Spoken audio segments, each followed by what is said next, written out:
If you were watching the web traffic to ChatGPT since it was released by OpenAI, you would have seen the visits peak in April and then start dipping down. Some people thought maybe AI-generated text was just a fad after all.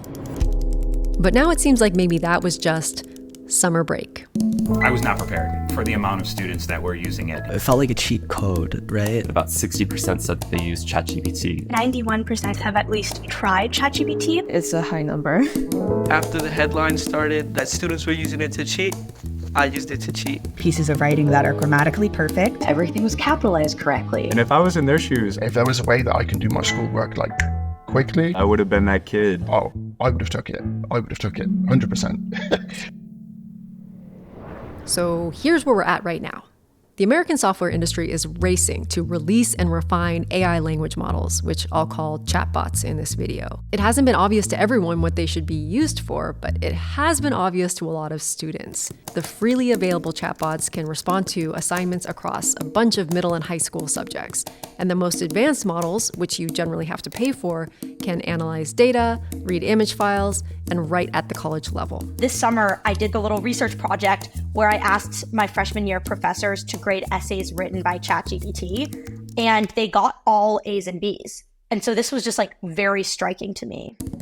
I wanted to find out what this means for education. So I talked to students from 8th grade to grad school. I talked to teachers and professors and experts in learning. And bear with us because they're right in the middle of this and it's complicated and they don't really agree about how to proceed. So we'll also take a look at some of the research on how learning works to see how students can be strategic in the age of AI. We don't want to send that message to our young people, to ignore the things that scare us. We have to learn about it, learn from it, learn how to use it. But it's a lot of extra labor, and it's coming on the heels of 3 years of pandemic-based sort of reworking of our teaching. And so we're all tired. The days of giving assignments to students and having them work on it at home are over. I would love if they were using this as a great thinking tool, but that's really not what's happening. And so I think educators are asking ourselves, well, how do we know that students have learned? Right now, educators face a choice between two pretty murky paths. They could allow students to use this technology, or they could try to prevent students from using it. Let's tackle that one first. Banning AI looks like some combination of blocking the websites on school networks and computers, using AI detection software to try to catch generated text, and shifting more work into class hours and onto paper. But the students and teachers that I spoke to, they don't love these options.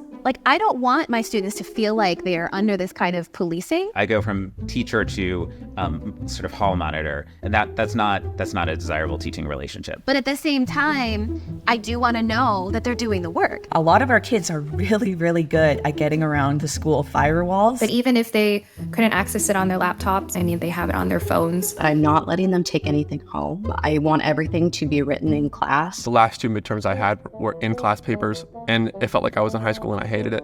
I really don't know how you prevent students from using AI because the detection softwares are really imperfect. There will be false positives, and those false positives are going to be awkward situations with the teacher and the student. I have a problem accusing a kid of using ChatGPT or using AI when I'm not at 100%. So I have found the detector helpful. It's not perfect. We know it's not perfect. To avoid detection is basically Cycle it a couple of times within the software. Change whole sections of it. add sentences, remove sentences. And chances are, unfortunately, professors are not going to detect that. One of my other friends, he's a great guy. I'm not going to say that he's a horrible person or something, but if he can get away without getting caught at all for 4 terms, I'm going to be pretty skeptical of their AI detection abilities. After ChatGPT came out, a bunch of tools popped up saying that they could detect AI writing. But if you look at OpenAI's educator FAQ, they say detectors don't work. So which is it? Well, they work sometimes. That's the era we're living in. We have technologies that make guesses. We can say that the detectors are generally more accurate on longer samples of text and on text that hasn't been edited at all. Some detectors may be biased against non-native English speakers, so be careful there. And you'll want to check if the tool you're using is transparent about how often it's wrong. I couldn't find error rates for these detectors, so who knows if they're really testing the product. There's an alternative to detecting AI, which is certifying human writing by doing things like tracking typing patterns and pace and time spent. GPT-0's writing report even offers a reenactment of the document being written. Maybe more and more writing will be done under this kind of surveillance, but it doesn't apply to other kinds of assignments. And at some point, we have to ask if it makes sense to prohibit chatbots for school when tech companies are inserting them everywhere else. Grammarly, Notion, Snapchat, Google Docs. They have that help me write button that's built right into the document. Really raises the question of, do I have to cite the work of the AI now, lest I face academic consequences? And students aren't the only ones finding them useful. I immediately got really excited about using it because I knew it would save hours of my life. Syllabus day, one of the first things I said was, I create a lot of resources using ChatGPT because it's a good support for me. Creating readings for students. Questions that your students can answer. For giving feedback on essays. It feels a little disingenuous being like, you can't use AI at all. But I am using AI to generate the stuff for this class. So let's take a look at the other path, which is allowing students to use but not misuse AI chatbots. I think AI is a wonderful supplement to students' education journeys as long as it's used responsibly. If we don't embrace it while we're in school, which is where we learn how to do things, you're going to end up with a future generation that's struggling to adapt to its surroundings. We should be figuring out how, our students can benefit from it. Instead of just trying to outright ban it. Because that feels ridiculous. That feels absolutely ridiculous. The International Baccalaureate program says AI shouldn't be banned because it will become part of our everyday lives like spell checkers, translation software, and calculators. Calculator's not so scary. It frees up time on the tedious stuff so that students can move on to more complex problems. But there are a couple of ways that I'd say this is different from that.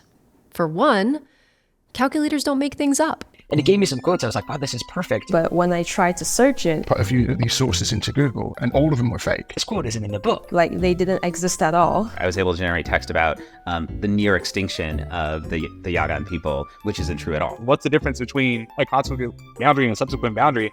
And I don't remember exactly what ChatGPT said, but they got it wrong. The less you know about something, the more likely you are to be convinced by ChatGPT's answer. That was when I really realized, I was like, you have to be very careful. So critical literacy is important, but we have that problem with humans as well. Chatbots work by predicting a plausible sequence of words. That makes them more flawed than calculators and spell checkers, but it also makes them much more broad. Let me list some of the things a student can ask a chatbot for. And while I do that, think about which of these you would consider a misuse. Answers to a homework question, background information on a topic, definitions or explanations of a concept, sources to find more information, summaries of readings and lectures, study guides for an exam, ideas for how to respond to an assignment, instructions for solving a problem, an outline for a paper or presentation, examples, analogies, and counter-arguments, a draft of a paper or a discussion post, a script for a presentation, feedback on their work, a revision of a text to improve it, a revision of a text to change its word count, and more. Some of these definitely seem helpful for learning, but others, it's not so clear. Is it okay to ask a chatbot for information? I'll typically ask ChatGPT just to summarize that topic into easy-to-read bullet points. I don't see that as very different from getting on Wikipedia. Most of the students talked about using ChatGPT in particular almost as a kind of Wikipedia.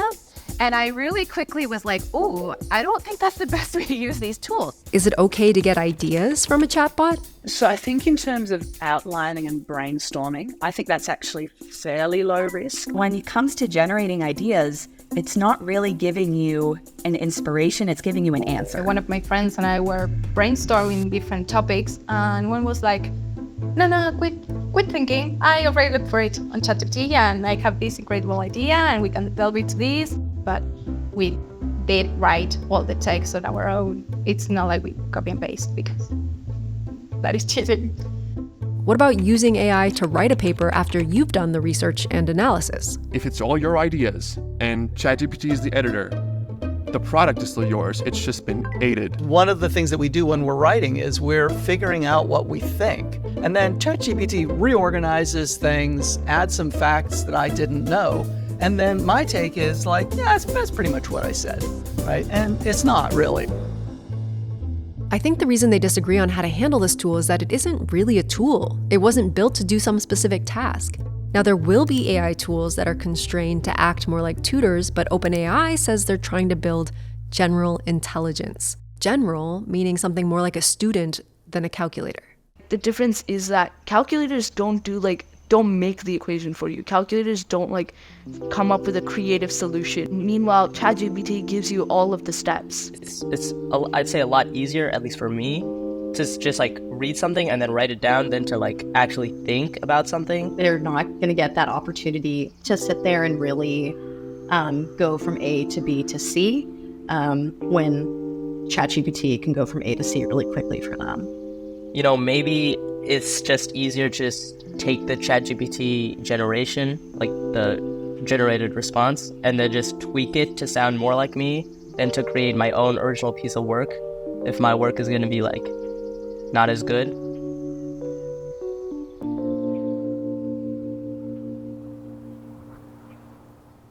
Sometimes with the grades and the GPAs and everything, it can feel like the point of school assignments is to evaluate students, when really the point is the learning that happens along the way. The grades are there to monitor the learning. And as my friend Denzel points out, you can't grade someone on something that's not theirs. So let's take a look at how learning works. And this is where the challenge to education really lies, because technology is usually supposed to make things easy. But the research shows that real learning requires things to be a little bit hard. Let me give you an example. I use GPS almost constantly to get around the city.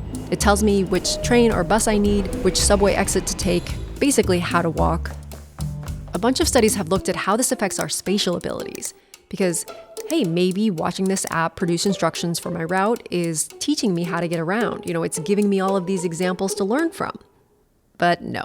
The experiments consistently show that turn-by-turn navigation leaves us with poorer spatial knowledge of the area. And that's because the tech lets us disengage from our environment. If I really wanted to build a cognitive map of the space, that requires active engagement in the navigation process. And that means making decisions, which is hard.